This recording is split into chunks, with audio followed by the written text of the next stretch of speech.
Hey guys, the Explorer 4 here, the Horror Boy. Welcome back to some more reviews, and welcome back to some more requested reviews. And today's requested review is another film that was requested by my good friend AlkisenSuper, longtime friend and supporter of the channel. I want to say thank you to him for this request and recommendation, and I hope you enjoy the review.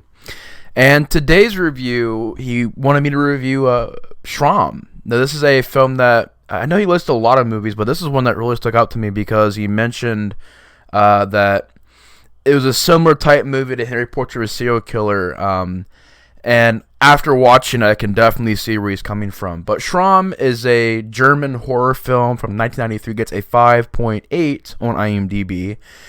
And Schramm, this was definitely a very, it was a very interesting experience. I can't say that I loved this movie, but I appreciate this movie, and I do like the movie.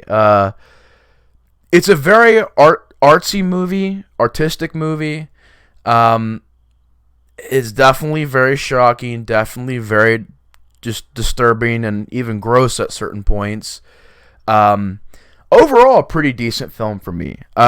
Schramm basically follows a serial killer. This review might not even be that long because really this is a very straightforward and simple film, but it's a movie that follows the serial killer.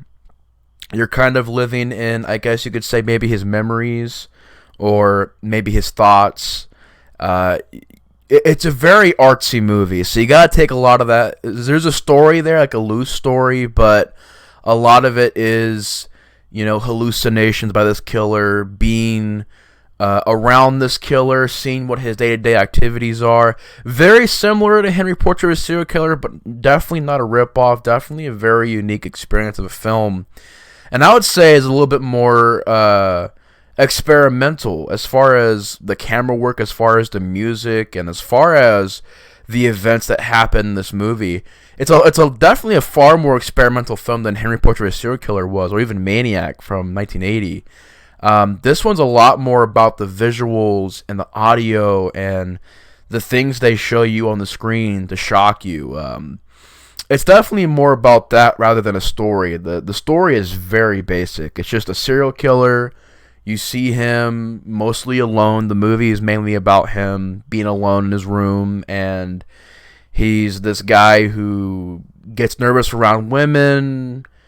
He's a sex maniac. He murders people and photographs the bodies. He drugs people. It basically just being a serial killer. And what really stuck out to me was just the visual aspect of this movie and how certain scenes play out. And when there's something shocking that happens, you have no time to prepare for it. It's just like, one moment a scene can be playing out like normal, and then boom, a shocking scene happens, and you're just totally blown away by it. As far as positives go, the music, I thought, was a very strong point to this movie. The sound effects and the soundtrack that you do hear in this movie is definitely very just interesting because it sounds synth, but not really. It just sounds otherworldly, it just, the way that it sounds is very dreamy, very mellow, but also very haunting. So the score, I thought, was excellent. It brung this uncertain uneasiness of the film, and it brung this layer of creepiness to it. I guess I can also say this, that the camera work is also very good in this movie.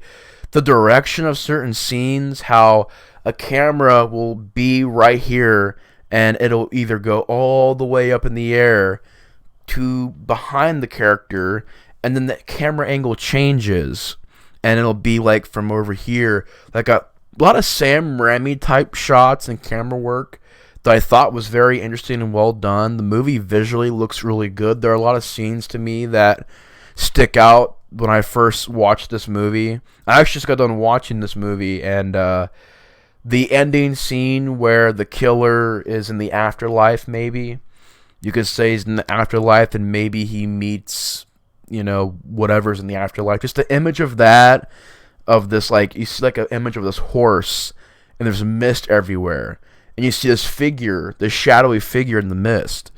I just thought that was a really good looking shot. Or there's a scene where the killer is fantasizing about dancing with this girl that he likes, and the way that's faded in and out, and the shots kind of fade in and out, and the music, and it's very misty, and the lighting, it looked really good.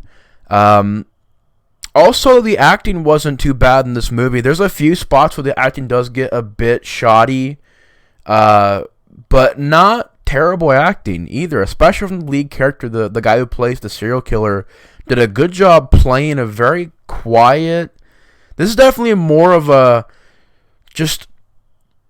more quiet, subdued performance. He's not saying a whole lot, and when you do see him interact with other people, he's seemingly normal, kind of like Joe Spinell's performance in Maniac, where around other people he acts normal, but behind the scenes he's this crazy dude.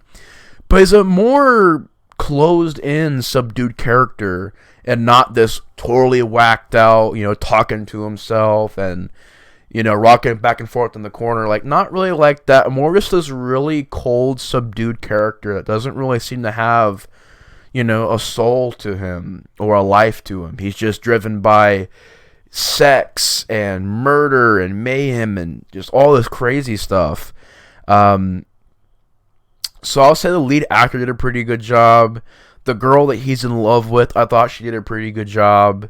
The atmosphere of the movie I thought was on point. It had a very strong atmosphere.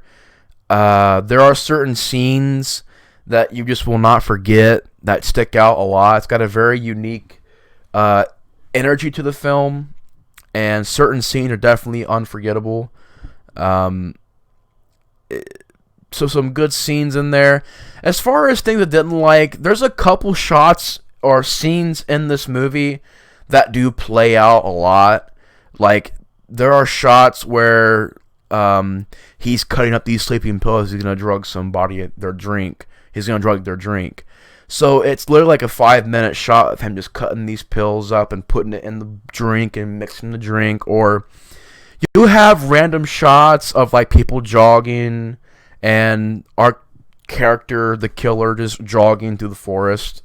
And there's a lot of shots that really weren't necessary. This is only an hour. This is literally an hour and 5 minutes. This is barely a movie. I mean, how is this a feature-length film? This is like, I thought feature-length has to be like 75, 70 minutes, somewhere around there for a feature-length film. This is only like an hour and 5 minutes, so I guess it's a feature-length film, but like the thing is, you could take a lot of footage out of this movie still. Like, the beginning of the movie has a lot of reused footage they do again later in the movie. Certain shots do go on for quite a bit, and it does get to where you're like, okay, time to go on to the next scene type thing. The movie story isn't really anything that you haven't seen before.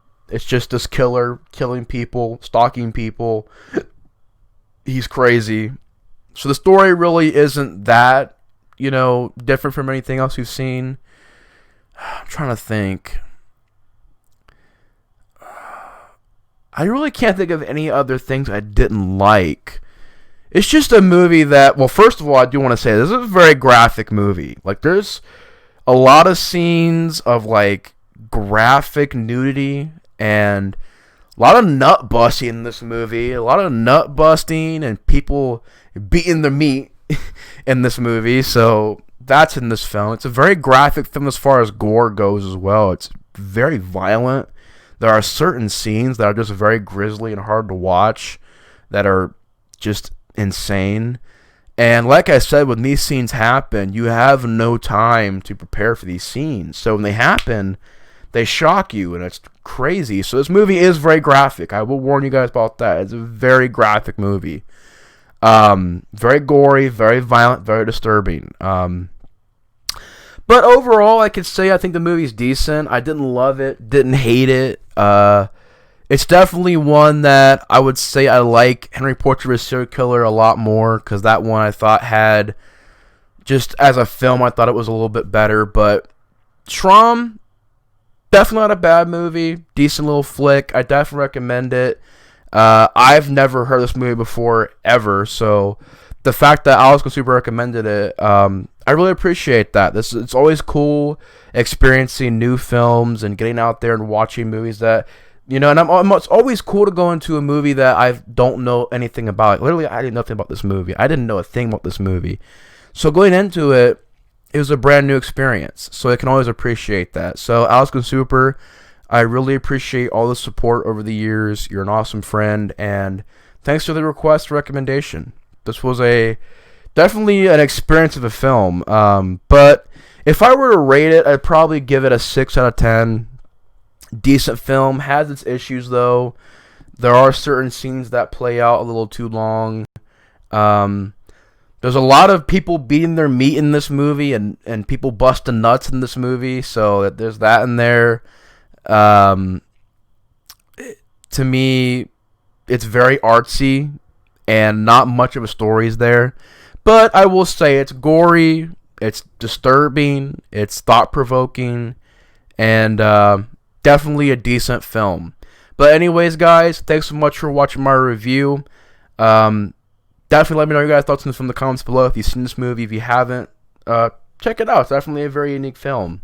But it is very graphic and disturbing, so I will say that. It's a very graphic movie. But anyways, thanks so much for watching, guys. Thanks for all the support. I appreciate everything. And I'll see you guys later.